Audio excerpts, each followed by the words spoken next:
Jika Afghanistan dijuluki sebagai kuburan para imperium, maka Iran adalah labirin kematian yang tidak menyediakan pintu keluar.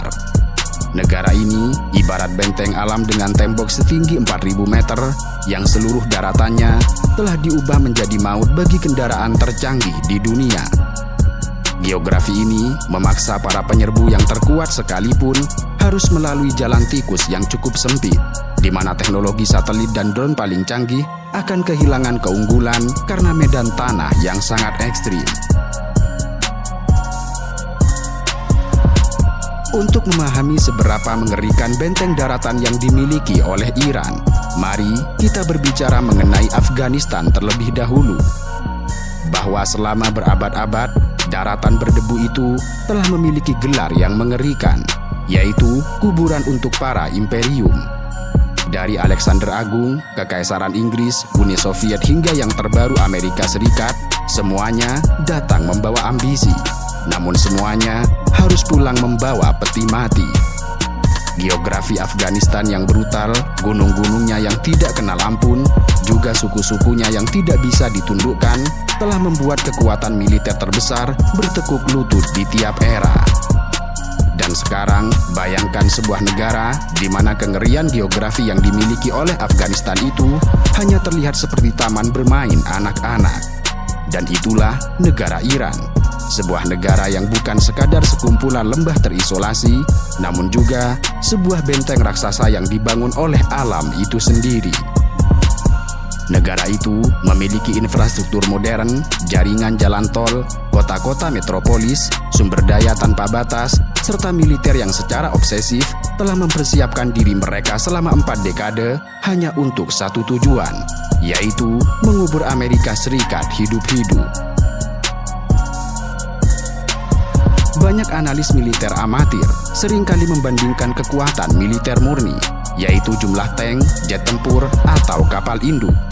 Sehingga di atas kertas, Amerika Serikat bisa menghancurkan negara manapun yang mereka mau. Akan tetapi, perang tidak pernah dimenangkan di atas kertas. Perang dimenangkan di atas tanah, di atas lumpur, dan di atas batu yang menguji ketahanan mental. Dan jika Washington memutuskan untuk mengirim ratusan ribu tentaranya melintasi perbatasan Iran, mereka tidak hanya akan berperang melawan tentara Garda Revolusi Iran. Mereka akan berperang melawan daratan Iran itu sendiri. Sebuah daratan yang sangat brutal, sangat luas, dan sangat mematikan. Hingga ia ditakuti oleh negara adidaya paling kuat dalam sejarah peradaban manusia. Secara geografis, Iran pada dasarnya adalah sebuah mangkuk raksasa yang pinggirannya terbuat dari dinding batu setinggi ribuan meter. Negara ini bahkan hampir tidak memiliki daratan terbuka yang ramah terhadap pergerakan kavaleri lapis baja. Sebagian besar pusat populasi dan fasilitas strategis Iran, termasuk ibu kotanya, terletak di dalam mangkuk ini, terlindungi oleh cincin pegunungan yang mematikan. Jika diasumsikan Amerika Serikat memulai invasi dari arah barat, melewati Irak, di mana ini adalah rute paling logis karena pasukan Amerika Serikat pernah berada di sana, maka begitu mereka melintasi perbatasan Iran, mereka akan langsung berhadapan dengan pegunungan Zagros. Zagros bukan sekadar deretan bukit. Ini adalah dinding batu karang sepanjang 1.500 km yang membentang dari barat laut hingga selatan Iran. Puncak-puncaknya menjulang hingga ketinggian lebih dari 4.000 meter. Dan disinilah letak mimpi buruk pertama bagi pasukan mekanis modern. Jalan-jalan yang membelah Zagros adalah jalur-jalur sempit, berkelok-kelok di bibir jurang, dan diapit oleh tebing-tebing curam. Bagi konvoi tank atau kendaraan lapis baja Amerika Serikat, pegunungan Zagros adalah titik jepit yang tiada habisnya. Dan sialnya, di lingkungan semacam ini, bahkan teknologi yang canggih sekalipun akan kehilangan makna dan kesaktiannya. Satelit dan drone tidak bisa melihat serta menembus goa-goa dan celah tebing. Dan pada akhirnya, sebuah konvoi Amerika Serikat yang panjangnya berukuran kilometer akan terjebak di jalanan yang sangat sempit. Dan dalam kondisi ini, cukup satu roket anti-tank sederhana ditembakkan oleh milisi Iran dari atas tebing, dan mengenai kendaraan terdepan dan kendaraan paling belakang, maka seluruh konvoi akan lumpuh. Mereka tidak bisa maju, tidak bisa pula untuk mundur. Mereka akan menjadi bebek lumpuh di tengah sasaran tembak, dikelilingi oleh ribuan titik buta, tempat musuh bisa menyergap kapan saja.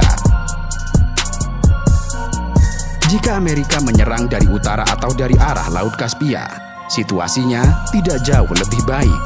Sebab di sana berdiri pegunungan Alborz, dinding raksasa lainnya yang lebih tinggi, lebih curam, tertutup salju yang memisahkan wilayah pesisir dengan Teheran. Puncak tertingginya mencapai ketinggian 5.600 meter. Tidak ada pasukan darat besar yang bisa merayap melewati Alborz tanpa dibantai dari ketinggian. Kemudian, jika Amerika memaksa untuk memulai invasi dari selatan atau Teluk Persia, maka pesisir selatan Iran adalah dataran sempit yang berbatasan langsung dengan perbukitan terjal serta pegunungan tandus. Ini adalah lingkungan di mana pendaratan amfibi akan menjadi aksi bunuh diri. Di sini, pasukan Amerika Serikat akan mendarat di pantai hanya untuk langsung diberondong artileri dari atas-atas bukit batu yang tidak terhitung jumlahnya. Dan jika dengan suatu keajaiban militer, pasukan invasi berhasil menembus cincin pegunungan ini dan masuk ke bagian tengah mangkuk Iran, maka mereka telah ditunggu oleh dua padang pasir raksasa, yaitu Desh-e-Kafir serta Desh-e-Lut. Desh-e-Lut secara harfiah adalah salah satu tempat paling panas di muka bumi dengan suhu permukaan bisa mencapai 70 derajat Celcius. Dataran tengah ini bukanlah tempat yang bisa diseberangi dengan mudah. Pasir hisap, danau garam yang rapuh, dan badai debu yang bisa merusak mesin helikopter canggih dalam hitungan menit adalah musuh alami yang mengerikan. Karena itu, adalah tepat jika dikatakan bahwa Iran adalah benteng geografi. Sebab setiap rute invasi di negara ini telah disegel oleh alam. Geografi yang tangguh tidak akan berarti banyak jika tanpa manusia yang paham cara menggunakannya.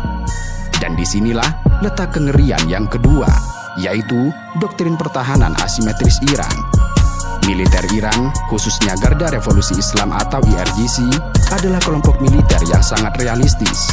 Mereka tahu persis bahwa dalam pertempuran terbuka bergaya Perang Dunia II atau Perang Teluk, di dataran datar dan cuaca cerah, Angkatan Udara Amerika Serikat akan menghancurkan mereka menjadi debu hanya dalam hitungan hari. Namun, militer Iran tidak sebodoh itu, sehingga mereka tidak akan menantang F-35 Amerika Serikat di udara atau kapal induk Amerika Serikat di lautan terbuka. Sebaliknya, Iran telah menghabiskan 40 tahun terakhir untuk membangun militer yang dirancang khusus untuk menjelajah geografi mereka sendiri. Jika Amerika Serikat datang dengan kekuatan teknologi udara, Iran merespon dengan menyusup jauh ke dalam perut bumi, yang di sana mereka telah menciptakan apa yang disebut sebagai misil Sitis atau kota rudal Iran. Alih-alih menempatkan pangkalan rudal di permukaan tanah yang mudah dideteksi oleh satelit mata-mata Amerika Serikat dan dihancurkan oleh rudal, Iran memahat masuk ke dalam jantung pegunungan Zagros dan Alborz. Selama puluhan tahun, dengan menggunakan alat berat dan keringat darah, mereka menggali ribuan kilometer terowongan labirin jauh di bawah batuan dasar yang tebalnya mencapai ratusan meter. Di dalam sana, mereka membangun kota-kota bawah tanah yang sepenuhnya mandiri. Fasilitas perakitan rudal, asrama prajurit, ventilasi udara raksasa, hingga silo-silo peluncuran rudal balistik. Bahkan, bunker buster terkuat milik Amerika Serikat sekalipun, kemampuannya diragukan untuk menembus kedalaman fasilitas bawah tanah utama Iran. Dengan fasilitas ini, jika Amerika Serikat menginvasi, maka Iran tidak perlu menempatkan pasukannya di luar. Mereka cukup bersembunyi di dalam gunung. Dan dari kedalaman bumi itu, mereka bisa meluncurkan ribuan rudal balistik dan drone ke posisi pasukan invasi tanpa bisa dideteksi radar sebelum rudal itu keluar dari mulut tebing. Dan lebih dari itu, militer Iran sangat terpencar. Tidak seperti Irak di bawah Saddam, di mana struktur komandonya sangat hierarkis, doktrin pertahanan Iran dirancang untuk perang mosaik. Artinya, setiap unit militer di setiap provinsi dilatih untuk bertempur secara mandiri. Dengan demikian, jika Teheran dihancurkan dan komunikasi terputus, maka komandan lokal di pegunungan Zagros memiliki otoritas penuh untuk terus melakukan perang gerilya selama bertahun-tahun. Mereka akan menggunakan jaringan terowongan tidak terbatas untuk muncul di belakang garis musuh, menyergap konvoi pasokan, dan kemudian menghilang kembali ke dalam batu. Ini bukanlah perang konvensional, melainkan perang memburu hantu di dalam labirin raksasa. Lebih mengerikan lagi bagi musuh, karena perang bukan hanya tentang senjata dan strategi, tetapi juga mengenai logistik yang menjadi fondasi utama. Amerika Serikat boleh saja memiliki militer yang luar biasa, tetapi untuk mempertahankan invasi, pasukan itu haruslah makan, harus minum, dan kendaraan mereka butuh banyak bahan bakar. Dan sialnya, luas wilayah Iran adalah 1,6 juta kilometer persegi, yang hal itu setara dengan gabungan wilayah Prancis, Jerman, Belanda, Belgia, Spanyol, dan Portugal. Ukurannya hampir 3 kali lipat lebih besar dari Irak dan jauh lebih luas daripada Afghanistan. Maka bayangkan jika Amerika Serikat mendaratkan 500.000 tentara di perbatasan Iran. Untuk mencapai Teheran, mereka harus memindahkan jutaan ton makanan, air bersih, amunisi, suku cadang, serta bahan bakar melintasi ratusan kilometer jalanan pegunungan berkelok yang dikelilingi oleh musuh. Invasi Irak pada tahun 2003 memang berjalan cukup mulus bagi Amerika Serikat karena wilayahnya yang sebagian besar gurun datar, sehingga memungkinkan konvoi truk melaju kencang dari Kuwait langsung ke kota Baghdad. Namun di Iran tidak ada jalan tol lurus yang aman, sehingga setiap jalur di kawasan itu menjadi titik maut yang mengerikan. Di sini, setiap kilometer jalan yang dilewati oleh truk tangki bahan bakar Amerika Serikat akan menjadi sasaran empuk bom rakitan, drone murah, atau rudal anti-tank dari pasukan Iran yang bersembunyi di perbukitan. Jika satu konvoi truk hancur di jalanan pegunungan Zagros, maka bukan hanya pasokan yang hilang, tetapi bangkai truk yang terbakar itu akan memblokir satu-satunya jalan masuk bagi konvoi di belakangnya. Dan lebih buruk lagi, Iran akan menerapkan taktik bumi hangus.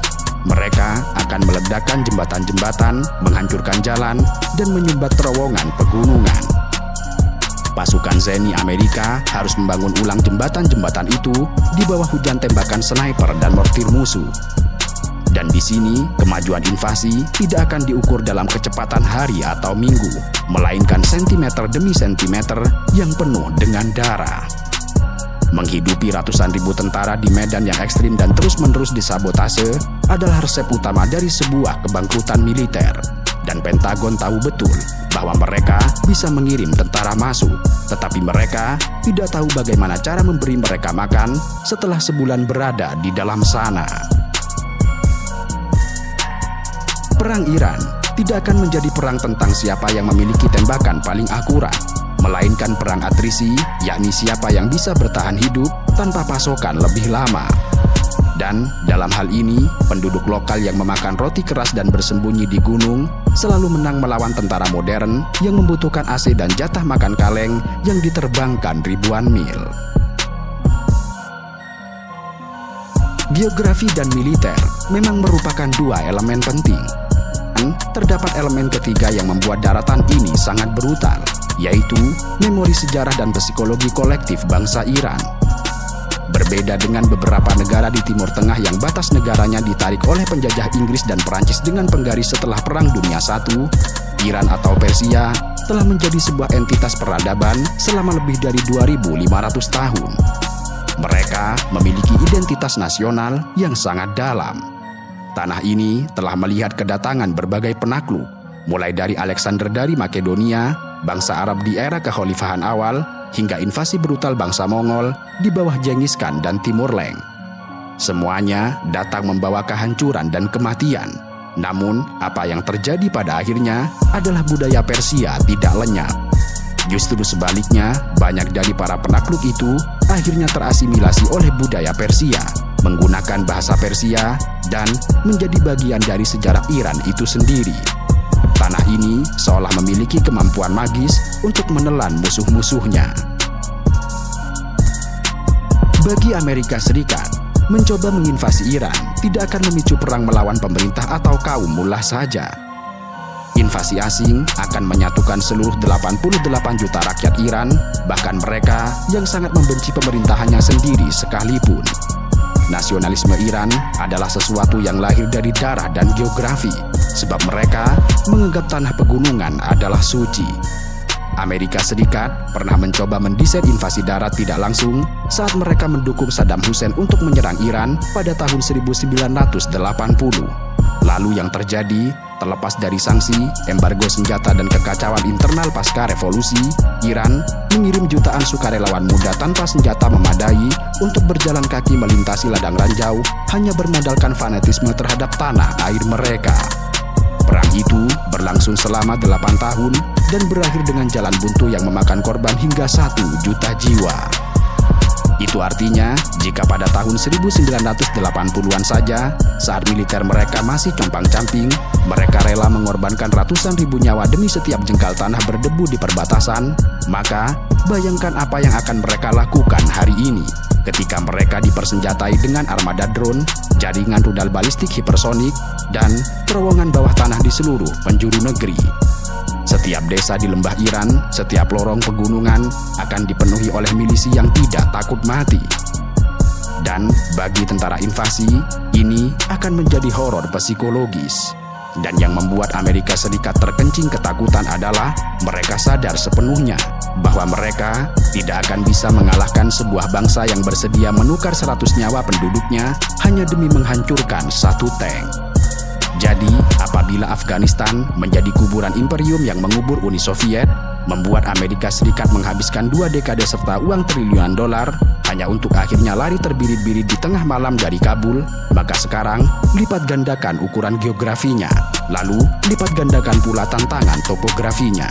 Tambahkan teknologi militer yang mandiri, kemampuan untuk memproduksi drone tempur pemusnah secara massal, ribuan rudal presisi, doktrin perang asimetris bawah tanah, serta fanatisme nasionalisme yang mengakar ribuan tahun.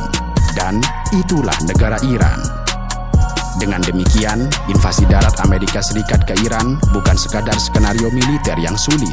Itu adalah skenario kiamat bagi kekuatan militer Amerika Serikat itu sendiri. Untuk menaklukkan Iran, Amerika harus mengirimkan pasukan dalam jumlah yang lebih besar daripada Perang Dunia II, menetapkan wajib militer massal, dan bersiap melihat ratusan pesawat kargo kembali ke pangkalan udara Dover setiap minggu, membawa ribuan kantong mayat. Bahkan jika pada akhirnya, setelah bertahun-tahun, pasukan invasi berhasil menguasai Teheran dan meruntuhkan menara pemerintahannya, mereka tidak akan pernah bisa menguasai Iran. Mereka hanya akan menduduki sebuah kota puing, sementara jutaan pemberontak di dalam pegunungan mulai perlahan-lahan mengiris leher pasukan pendudukan satu persatu, hari demi hari, selama beberapa dekade ke depan.